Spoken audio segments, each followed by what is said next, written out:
The space station Orion 7 was never quiet. Thousands of beings from hundreds of different worlds lived and worked there. The hallways were always full of noise. Aliens talked, machines hummed, and footsteps echoed on metal floors. But tonight, something was different. Tonight, the hallways were empty. Vale walked alone through the long corridor of Section D. Her footsteps made heavy sounds on the floor. Each step was slow and powerful. She was tall, much taller than most beings on the station. Her skin was covered in scales that looked like glass. They shined under the white lights above her. Her eyes glowed with a soft amber color, like fire trapped inside two golden stones. She was beautiful in a dangerous way, like a storm, like a blade. And everyone was afraid of her. Vila belonged to a species called the Ravani. They were warriors, hunters. For thousands of years, her people had conquered planets and destroyed armies. The Ravani were famous across the galaxy. Not for their kindness, not for their wisdom. They were famous for death. Vila herself had earned a special kind of fear. She was a commander in the Ravani military. She had led attacks on enemy ships. She had walked through battlefields covered in blood. Stories about her spread from system to system. Some said she could kill with just her eyes. Others said she had no heart at all. None of this was completely true. But Vila never corrected anyone. Fear was useful. Fear kept her safe. Fear kept others away. And that was what she wanted. Or at least, that was what she told herself. Tonight, she had come to Orion 7 for a meeting with the Trade Council. The meeting was about peace, about ending old wars. Vela did not care much about peace, but her leaders had sent her, so she came. The moment her ship landed, the station changed. Word spread fast. The Ravani commander is here. The monster is here. Within an hour, most of the beings on the station had locked themselves in their rooms. Shops closed early. The bars emptied. Even the security guards stayed far away from her. Vela was used to this. She had lived her whole life watching others run from her. At first, it made her feel powerful. Now, it just made her feel tired. She walked past a window and stopped. Outside, she could see the stars. Millions of them, bright and beautiful and far away. She put her clawed hand against the glass. It was cold. She wondered, not for the first time, what it would be like to have someone stand next to her. Someone who was not afraid. Someone who would look at the stars with her instead of running away. But that was a foolish thought. She pushed it out of her mind and kept walking. The corridor turned left, then right. Vila followed it without thinking. She had memorized the map of the station before she arrived. She always prepared. She always planned. That was how she had survived so many battles. Then she heard something. A sound. A small sound. Metal hitting metal. Vila stopped. Her ears moved slightly, trying to find the source. It was coming from a side hallway, a maintenance area. She turned and walked toward it. The hallway was darker here. Some of the lights were broken. Tools and parts were scattered on the floor. And there, in the middle of the mess, was a human. He was sitting on the ground with his legs crossed. In front of him was an open panel from the wall. Wires and circuits spilled out like the insides of a machine. The human was holding a small tool. He was focused on his work. He had not noticed her yet. Vela studied him. He was young, maybe 25 or 30 years in human time. His hair was black and messy. His skin was a warm brown color. He wore a simple gray uniform with the station's logo on the shoulder. A maintenance worker. She took another step forward. Her foot made a sound on the floor. The human looked up. Their eyes met. Vela waited. She waited for the fear. She waited for the scream. She waited for him to jump up and run away, like everyone else. But he did not run. He did not scream. He just looked at her for a moment. Then he nodded his head once. "Evening," he said. His voice was calm, normal, like he was greeting a neighbor, not a monster. Then he looked back down at his work. Vela did not move. She could not move. She stood there, frozen, like her feet had been glued to the floor. This had never happened before. Not once in her entire life. The human picked up a different tool. He leaned forward and reached into the open panel. He twisted something. A small light blinked on. He smiled a little, pleased with his progress. He acted like she was not even there. Vela felt something strange in her chest. It was not anger. It was not fear. She did not know what it was. It confused her. And Vela did not like being confused. She took another step forward. Her shadow fell over the human. He was small compared to her. She could crush him with one hand. She could end his life in a second. Did he not know this?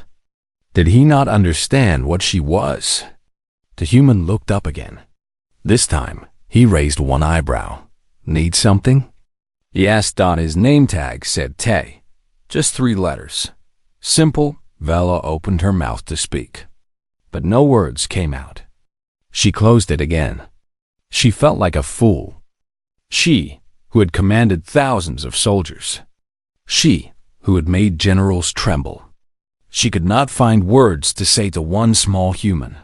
Tay waited for a moment. When she did not speak, he shrugged. "Well, if you want to watch me fix this power relay, you're welcome to stay," he said. "But I should warn you, it's pretty boring." He went back to work. Vela stood there for a long time. The minutes passed. The human kept working.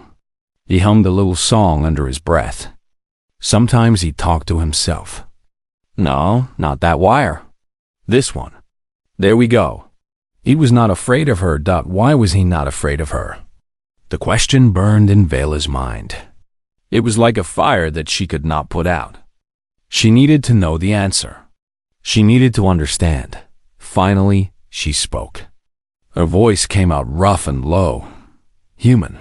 Tay looked up. "Yes? Do you know who I am?" Tay tilted his head to the side. He looked at her uniform. He looked at her scales. He looked at her glowing eyes. "You're Ravani," he said. "A commander, from the looks of it. Probably here for that peace meeting everyone's been talking about." "Yes," Vela said. "I am Commander Vela of the Ravani Empire. I have destroyed entire fleets. I have burned worlds. Beings across the galaxy speak my name with fear." Tay nodded slowly. Okay. Vela repeated. The word felt strange in her mouth. "That is all you have to say? Just okay? What do you want me to say?" Tay asked. He seemed genuinely curious. Not mocking. Not sarcastic. Just curious. Vela did not have an answer. She had never needed one before. People always knew what to do when they saw her. They ran. They begged. They cried. She never had to explain anything, but this human just sat there, looking at her with calm brown eyes, waiting for her to speak. The silence stretched between them. It was not comfortable, but it was not terrible either. It was just there. Finally, Tay smiled. It was a small smile, but it was real. "Look," he said, "I've got to finish this repair before my shift ends. But if you want to talk, there's a food court on level 3. I usually eat there around midnight. You're welcome to join me." He paused. "If you want." Then he turned back to his work. Vela stood there for another moment. Then, slowly, she turned and walked away. Her footsteps echoed in the empty hallway. Her mind was full of questions. Who was this human? Why was he different? Why did he not fear her like everyone else? She did not know the answers. But she knew one thing for certain. She would find him at midnight. The food court on level 3 was almost empty when Vela arrived. A few aliens sat at tables far apart from each other. When they saw her walk in, they grabbed their food and left. Some did not even bother to take their trays. They just ran. Vila watched them go. She felt the familiar emptiness in her chest. She was used to it by now. But tonight, it felt heavier than usual. She found a table in the corner and sat down. The chair was too small for her. Her knees pressed against the underside of the table. But she did not move. She just sat there, waiting. The minutes passed slowly. Vela looked around the food court. It was a simple place. There were machines against the walls that gave out food and drinks. The tables were made of cheap metal. The lights above were bright and harsh. It was not beautiful. It was not special. But beings from many different worlds came here to eat together. Or they did, when Vela was not around. She checked the time. It was 5 minutes past midnight. The human was late. Maybe he had changed his mind. Maybe he had realized his mistake. Maybe someone had warned him about her. Maybe he was afraid now, like everyone else. Vala told herself it did not matter. She did not need company. She did not need friends. She had survived alone for her whole life. One human meant nothing. But still, she waited. 10 more minutes passed. Then 20. Vala's claws tapped against the table. She was annoyed now. Annoyed at herself for coming here. Annoyed at the human for making her wait. This was foolish. This was weak. She stood up to leave. Hey! Sorry, I'm late. Vila turned. The human was running toward her. He was still wearing his maintenance uniform, but now it was covered in more dirt and stains.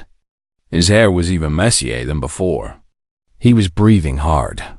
Power relay in Section B exploded, Tay said. He stopped in front of her table and bent over, hands on his knees, trying to catch his breath. Took forever to fix. I thought I'd miss you. Vila stared at him. You came. Of course I came. Tay looked up at her. He smiled. I said I would, didn't I? He walked past her to one of the food machines. He pressed some buttons and waited. A tray came out with something that looked like noodles and vegetables. He grabbed it and walked back to the table. You going to eat? He asked. Vela slowly sat back down. I do not need food as often as humans do. That must be nice, Tay said. He sat across from her and picked up his eating sticks. I get hungry every few hours. It's annoying. He started to eat. He did not seem nervous. He did not seem scared. He just ate his noodles like this was a normal dinner with a normal friend. Vila watched him for a long moment. The question was still burning inside her. She could not hold it in any longer. Why are you not afraid of me? She asked. Tay looked up. He had noodles hanging from his mouth. He slurped them in and swallowed. Why would I be afraid of you? He asked. Because of what I am, Vala said. Her voice was hard, serious. I am Ravani. My people have killed billions. I myself have ended countless lives. The galaxy knows my name. They call me monster. They call me demon. Every being on this station is hiding from me right now. But you sit here eating noodles like we are old friends. She leaned forward. Her amber eyes glowed brighter. Why? Tay put down his eating sticks. He thought for a moment. He did not look away from her. He did not flinch. Because you haven't done anything to me, he said. Vila blinked. What? You haven't done anything to me, Tay repeated. You walked into that hallway. You watched me work. You didn't hurt me. You didn't threaten me. You just stood there. And now you're sitting here, asking me questions. That's all.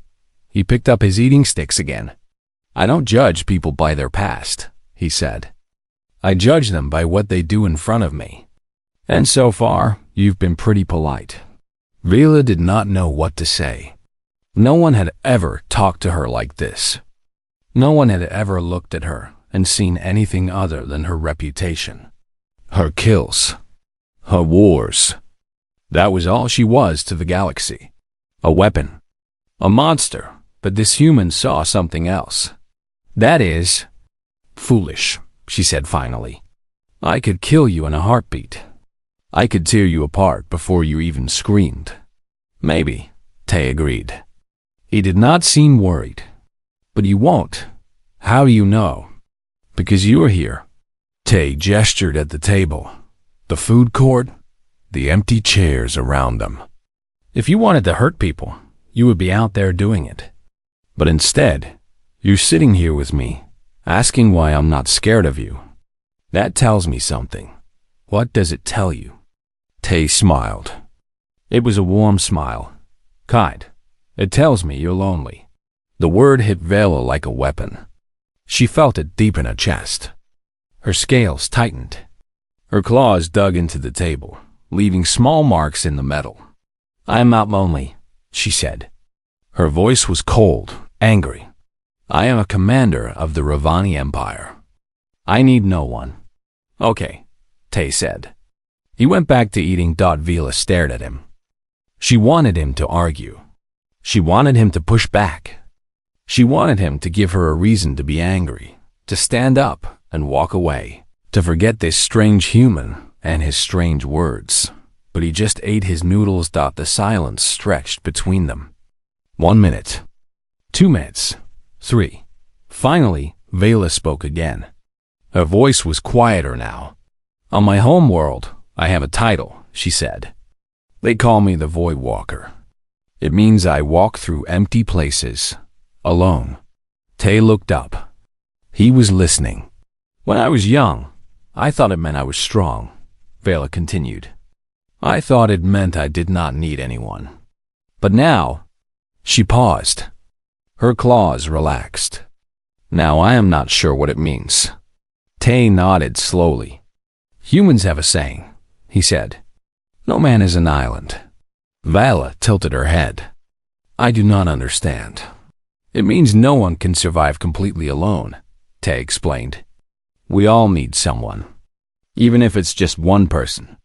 Even if it's just someone to eat noodles with at midnight. He pushed his tray to the side. It was empty now. I'm Tay, by the way, he said.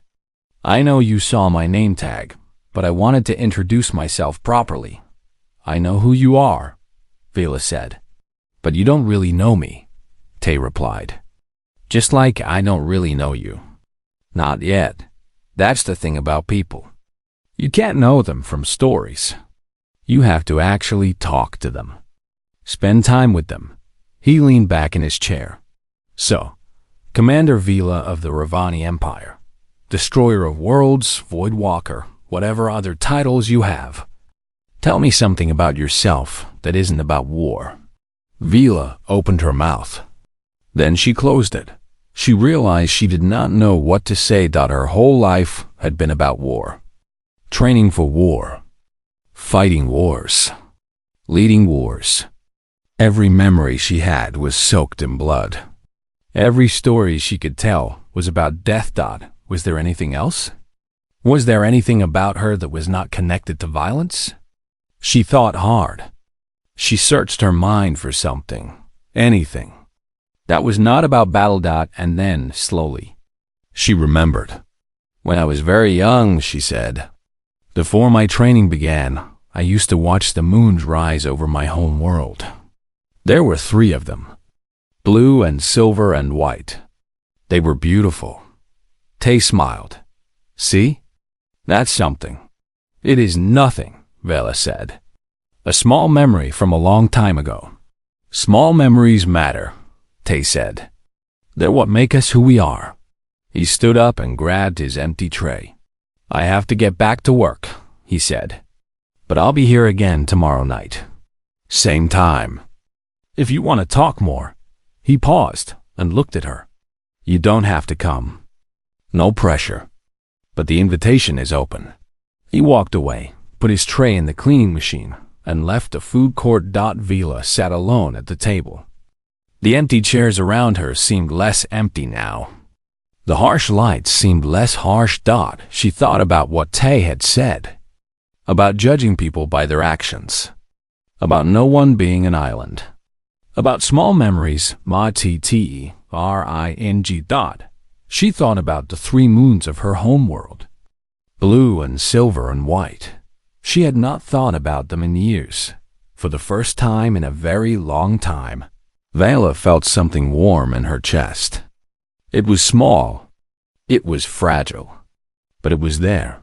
She did not know what to call it, but she knew she would come back tomorrow. 3 days passed. Every night at midnight, Vela came to the food court on level 3. Every night, Tay was there waiting for her. Sometimes he was late because of work. Sometimes he was early because his shift ended sooner. But he always came. They talked about small things at first.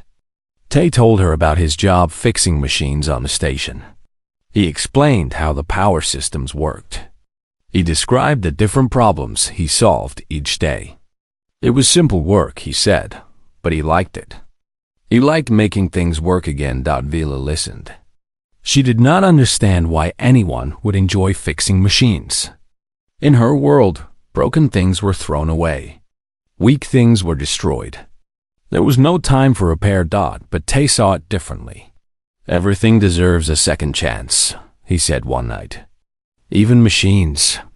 Even people. Vela thought about that for a long time. On the 4th night, she asked him about Earth. Tay's face lit up when she asked. His eyes got brighter. His smile got wider. Vela had never seen anyone look so happy just from a question. Earth, he said. Where do I even start? He told her about the oceans. Huge bodies of water that covered most of the planet. He told her about the forests, where millions of trees grew so thick you could not see the sky. He told her about the mountains, tall and covered in white snow. He told her about the deserts, hot and dry and endless.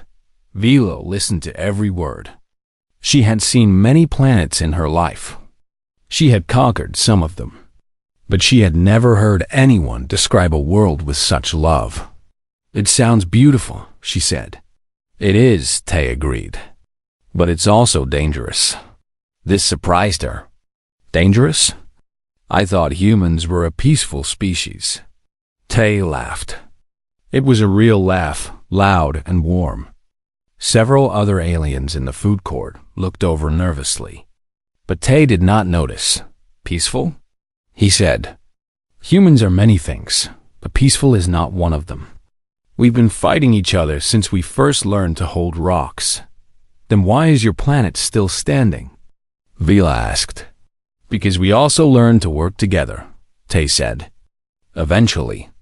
It took us a long time, but we figured out that we're stronger when we cooperate, when we help each other, when we see enemies as potential friends. He leaned forward. You want to know something crazy about humans? He asked. Vela nodded. We keep dangerous animals as pets. Vela blinked. What? It's true, Tay said. There are animals on Earth that could kill us. Sharp teeth, strong claws, powerful muscles. And instead of hunting them or running from them, we brought them into our homes. We fed them. We played with them. We loved them. Why would you do something so foolish? Vela asked. Because we saw something in them, Tay said. Not just danger. We saw loyalty, companionship, love. We looked at wolves, and instead of seeing monsters, we saw friends. So we made them our friends. We call them dogs now. Vela tried to understand. On her world, dangerous creatures were killed immediately. There was no place for weakness. There was no room for risk. The idea of taking a predator into your home was madness, but humans did it anyway. There's more, Tay continued. We swim in the ocean with sharks. We climb mountains that could kill us. We explore caves filled with poisonous air. We walk into volcanoes just to see what's inside. You're insane, Vela said. Tay grinned. Probably. But we're also curious. We want to understand everything. Even the things that scare us. especially the things that scare us. He looked at her with those calm brown eyes. That's why I'm not afraid of you, Vela. Because being afraid of something just means I don't understand it yet. And once I understand it, the fear goes away. Vela sat in silence. She did not know what to say. No one had ever tried to understand her before. No one had ever looked past the scales and the claws and the glowing eyes. No one had ever wanted to know what was underneath. What if there is nothing to understand? She asked quietly. What if I really am just a monster? Tay shook his head. I don't believe that. Why not? Because monsters don't come to food courts at midnight, Tay said. Monsters don't ask questions. Monsters don't listen.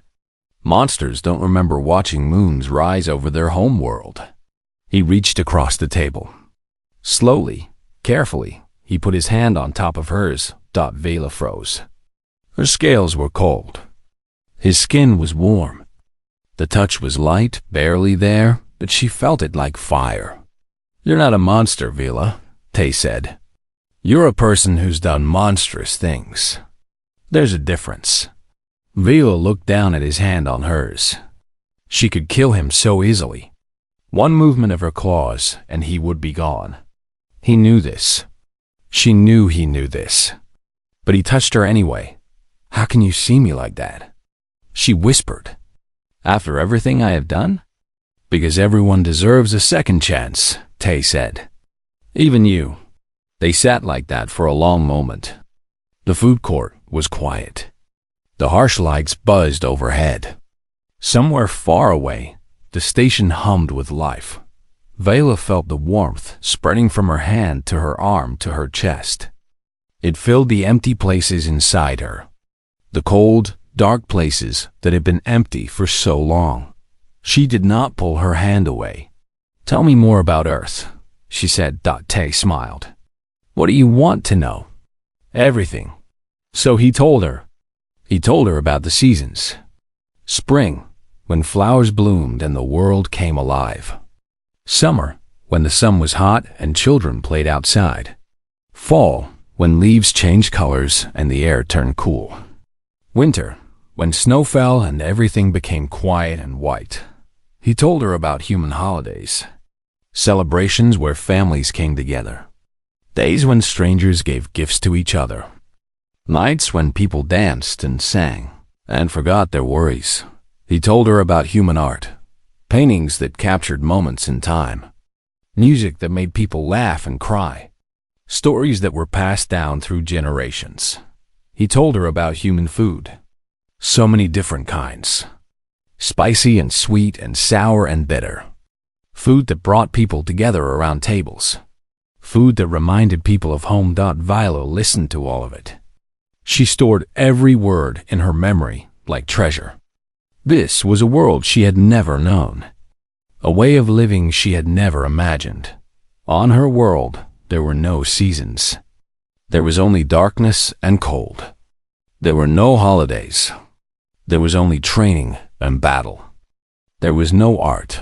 There was only weapons and war. But Earth was different. Humans were different. They found beauty in danger. They found love in unexpected places. They looked at wolves and saw friends. They looked at monsters and saw people. Maybe they could look at her and see something too. Tay, she said, interrupting one of his stories. He stopped. Yes? Why are you spending your time with me? She asked. You could be with your own kind. With people who are not complicated. Tay thought about it. Because I like talking to you, he said finally. Because you're interesting. Because when you look at the stars, there's something in your eyes that I understand. What do you understand? Loneliness, he said simply. I know what it's like to be far from home. To be surrounded by people, but still feel alone. To wonder if anyone really sees you. Vila felt her chest tighten. I see you, Vila, Tay said. Not the commander. Not the void walker. Not the monster. I see the person who remembers watching moons rise. The person who's tired of being feared. The person who came to a food court at midnight hoping to find something different. He squeezed her hand gently. I see you. And I'm not going anywhere. Vila did not trust herself to speak. Her throat felt thick. Her eyes felt strange. She blinked several times. Was this what humans called emotion?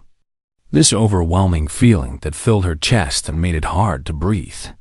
She did not know, but she knew one thing for certain. For the first time in her life, she did not feel alone. The peace meeting was a disaster. Vila sat at the long table in the conference room, surrounded by representatives from 12 different species. They were all talking at once, arguing, shouting, blaming each other for old wars and ancient grudges. The Ravani wanted territory. The Helix wanted resources.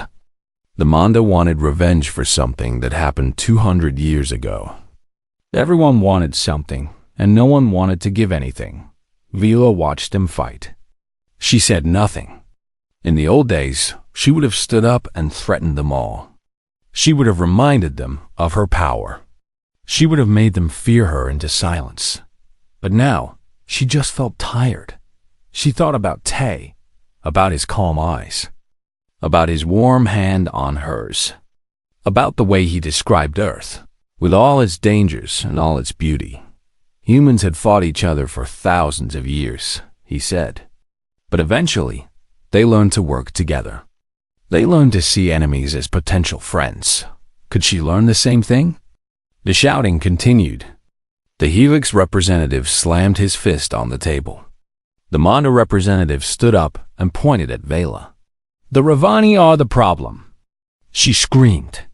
They have destroyed our worlds. They have killed our people. How can we make peace with monsters? Everyone in the room looked at Vela. They expected her to fight back. They expected her to threaten.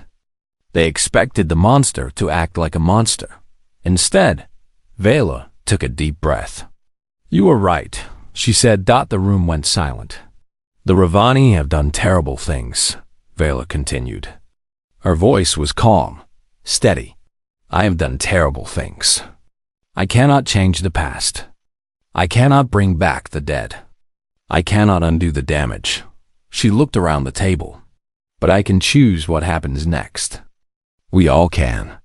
The Mondo representative stared at her. Her mouth was open in shock. What are you saying? She asked. I am saying that fear is easy, Vela said. Hate is easy. Revenge is easy. But those things do not build anything. They only destroy. She thought about Tay again. About his words. A human taught me something, she said. He told me that everyone deserves a second chance. Even monsters. The room was still silent. Vila could hear her own heart beating. I am not asking you to forgive me, she said. I am not asking you to forget what I have done. I am only asking you to consider the possibility that things can be different. That we can be different. She stood up slowly. I am tired of being feared. I am tired of walking through empty hallways. I am tired of watching people run from me. I do not know if peace is possible, but I know that I want to try. She looked at each representative in turn. What about you? For a long moment, no one spoke. The tension in the room was thick enough to cut. Vel waited. She had said her piece. Now it was up to them. Finally, the Helix representative cleared his throat. I never thought I would hear Avani speak like this, he said. His voice was cautious, suspicious, but also curious. Neither did I, Vela admitted. A small laugh came from the corner of the room. It was the representative from a small species called Naveen. They were tiny creatures, barely reaching Vela's knee. Their entire planet had been conquered by the Ravani decades ago. If the Void Walker herself wants peace, the Veen representative said, then perhaps there is hope after all. The tension began to ease, slowly, carefully, like ice melting in spring. The meeting did not end with a perfect agreement. There were still arguments. Still disagreements. Still old wounds that needed time to heal. But something had shifted. Something had changed. For the first time, they were talking instead of fighting. When the meeting finally ended, Vela walked out of the conference room. She felt strange. Lighter somehow. Like a weight had been lifted from her shoulders. She went straight to the food court. Tay was already there, waiting at their usual table. He looked up when she walked in. He smiled. "How did it go?" he asked. Vela sat down across from him. She was quiet for a moment, trying to find the words. "I told them about the human," she said finally. "About the one who taught me that everyone deserves a second chance." Tay raised an eyebrow. "You talked about me in a peace meeting?" "I did. What did they say?" "They were surprised," Vela admitted. "I think they expected me to threaten them, to demand things, to act like a monster. But you didn't." "No." Vela looked down at her claws. They were still sharp, still dangerous. But somehow, they felt different now. "I chose to be different." Tay reached across the table and took her hand. It was becoming familiar now, this touch, this warmth. "I'm proud of you," he said. Vela felt that strange feeling in her chest again. The one she had started to recognize. The one that made her heart beat faster and her scales feel warm. "I do not understand how you do it," she said. "Do what?" "See good in people." "In me?" She shook her head. "I have killed so many. I have destroyed so much. How can you look at me and see anything worth saving?" Tay was quiet for a moment. He seemed to be thinking carefully about his answer. "When I was a child," he said, "my grandmother told me a story. She said that every person has two wolves inside them. One wolf is anger and hate and violence. The other wolf is love and peace and kindness." Vela listened. "I asked her which wolf wins," Tay continued. "Do you know what she said?" "What?" "She said the wolf that wins is the one you feed." He squeezed her hand. "For your whole life, Vala, you've been feeding the wrong wolf. Your people taught you to be angry, to destroy. That's all you knew. But now you're starting to feed the other one, the kind one, the one that wanted to watch moons rise over your home world." Vela's eyes burned. She blinked rapidly. "It takes time," Tay said gently. "It takes practice. But every day, you get to choose which wolf to feed. And every day, the kind wolf gets a little stronger." "What if I fail?" Vela whispered. "What if the monster comes back?" "Then you try again," Tay said simply. "That's what second chances are for." They sat together in silence for a while. The food court was not empty tonight. A few beings had come back. They sat at distant tables, watching Vela nervously. But they were there. They had not run away. It was a small thing. But it meant everything. "Tay," Vela said after a long time. "Yes?" "The peace meetings will continue for another week. After that, I must return to my home world." She saw something flicker in his eyes. Pain? Sadness? She could not tell. "I know," he said quietly. "I do not want to leave." The words came out before she could stop them. They hung in the air between them, honest and raw. Tay did not look away. He held her gaze. "Then don't," he said. "It is not that simple. I have duties, responsibilities. My people, your people can wait," Tay said. "The galaxy can wait. Sometimes, Vala, you have to choose yourself. You have to choose what makes you happy. I do not know if I know how to be happy. That's okay." Tay smiled. "I can teach you." Viola felt something break inside her. Not in a bad way. It was like a wall crumbling, like a door opening, like a light coming into a dark room. "Why?" she asked. "Why do you care so much about me?" Tay thought about it. "Because when I look at you," he said, "I don't see a monster. I see a woman who's been hurt and angry and alone for too long. I see someone who's been taught that violence is the only answer. I see someone who's never had anyone believe in her." He leaned forward. "But I believe in you, Vela. I believe you can be more than what your people made you. I believe you can find peace. I believe you can be happy." He paused. "And I think you're worth fighting for." Vela did not know what to say. No one had ever said anything like that to her before. No one had ever believed in her. No one had ever thought she was worth anything except her ability to destroy. But this human did. This small, fragile, impossible human saw something in her that she could not see in herself. And for the first time, she wanted to believe him. "1 week," she said finally. "We have 1 week." Tay nodded. "Then let's make it count." The week passed faster than Vela wanted. Every day, she attended the peace meetings. Every night, she met Tay at the food court. They talked for hours. About everything? About nothing. About the past and the future, and all the small moments in between. Tay showed her human music. He played songs on a small device he carried in his pocket. The sounds were strange at first. Loud and soft. Fast and slow. But Vela learned to like them. She liked the way they made her feel. Like there was more to life than war. Tay taught her human games. Simple ones, played with cards or pieces on a board. Vela was not good at them at first. She was used to thinking about battles, not games. But she learned. She even won sometimes. Tay introduced her to human food. Real food, not the tasteless blocks the station machines gave out. He had a small cooking area in his room, and one night, he invited her there. He made something called noodles with sauce. It was warm and flavorful, and unlike anything she had ever eaten. "This is amazing," she said, eating more than she should. Tay laughed. "Wait until you try chocolate." "What is chocolate?" "It's a gift from the heavens," Tay said seriously. Then he smiled. "I'll get some for you before you leave." Before you leave. The words hung in the air. They both felt them.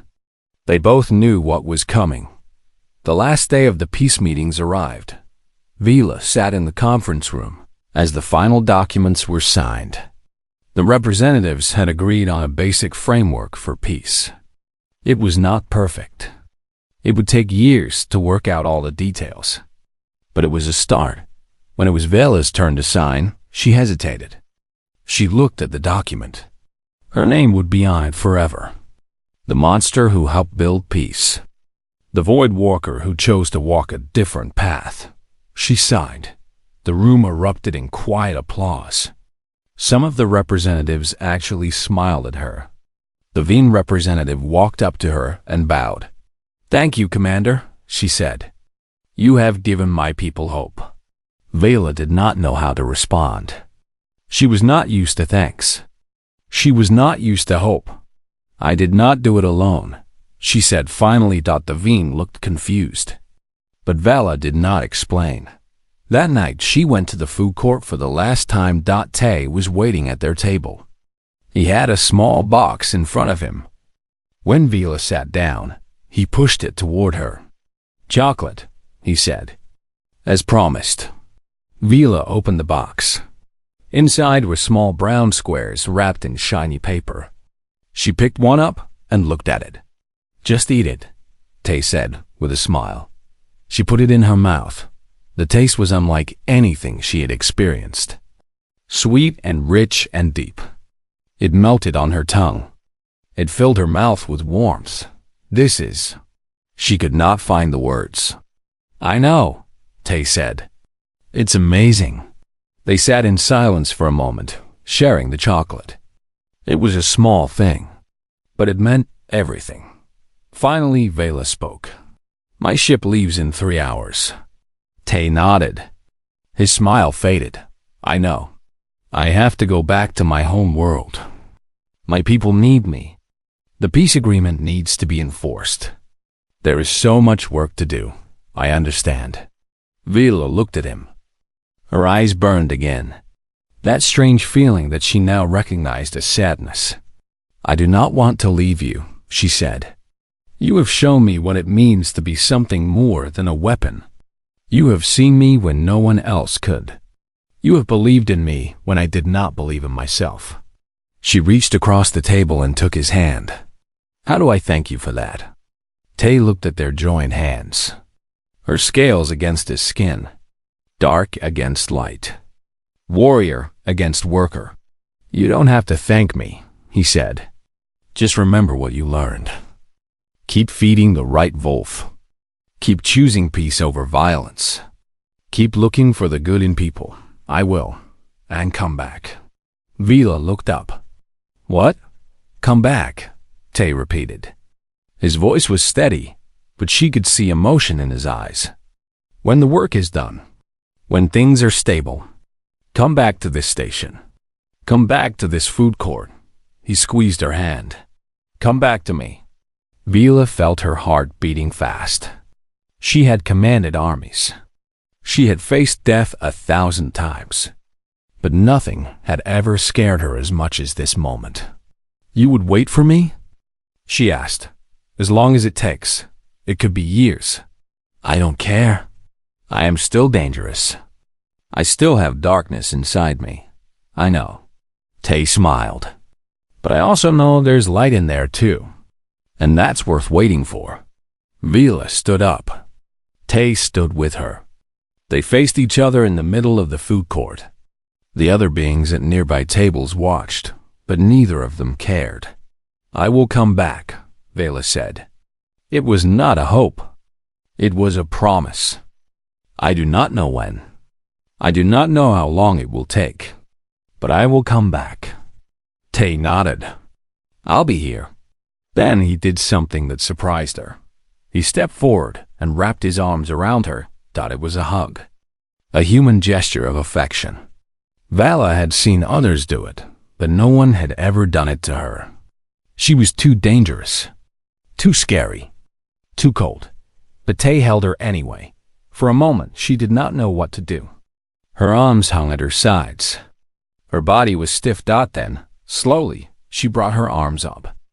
She wrapped them around him, carefully, gently, afraid of hurting him with her strength. She held him. He was warm, soft, fragile, everything she was not. And yet, in that moment, she had never felt stronger. They stood like that for a long time. The food court was silent. The lights buzzed overhead. The stars shined outside the windows. Finally, Tay pulled back. His eyes were wet. Vila realized hers were too. Go save the galaxy, he said with a small smile. I will try. You'll succeed. I believe in you. Vila nodded. She could not speak. The words were stuck in her throat. She turned and walked toward the door. Her footsteps echoed on the metal floor. Each step felt heavier than the last. At the door, she stopped. She turned back. Tay was still standing by the table, watching her, smiling, believing. Tay, she said. Yes? Thank you for seeing me. He raised his hand in a small wave. Thank you for letting me. Vila looked at him one last moment. She memorized his face, his eyes, his smile. She stored it in her heart like treasure. Then she walked through the door. The hallway was empty, as always. But it did not feel empty anymore. She carried Tay's warmth with her. His words, his belief. She walked to her ship. She bore it. She set the course for her home world. As the ship lifted off, she looked out the window. The station grew smaller and smaller.